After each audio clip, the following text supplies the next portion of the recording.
Here are examples of genetic results for plantar fasciitis, a common type of foot injury. There are many types of preventative measures to reduce your risk for plantar fasciitis if you have knowledge of a risk. These would include stretching exercises, strengthening exercises, proper footwear, and biomechanics can all reduce your risk for plantar fasciitis.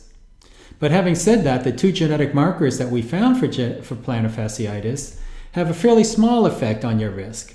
But still, as an elite athlete, this may be worth heeding because getting this injury at the wrong time could knock you out of the race that's coming up, put you behind your competition. So we found two genetic markers for plantar fasciitis. They're called single nucleotide polymorphisms.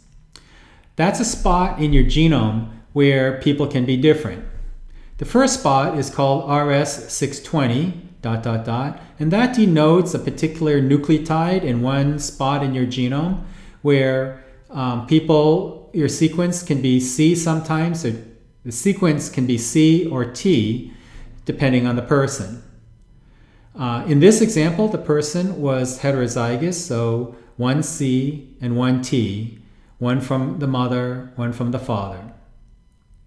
Effect allele is the allele that we're following. In this case, we follow the T allele.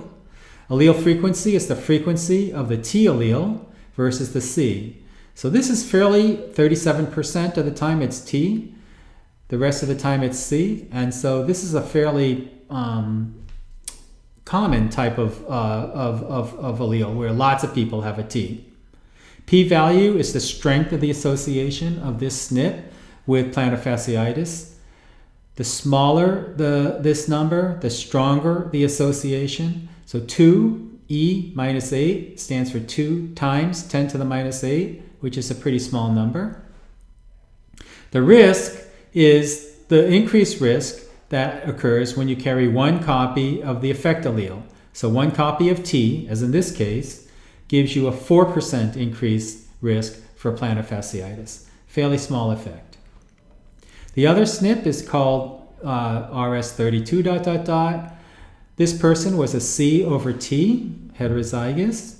T is the allele that we follow. It occurs at 24% of the time versus C. The p-value of association is still pretty small, 7 times 10 to the minus 8. And here, this number is less than 1, so this is the good news result that people carrying a copy of a T have 6% decreased risk for plantar fasciitis. So this person with a 4% increased risk and 6% decreased risk has about the same, they balance each other out.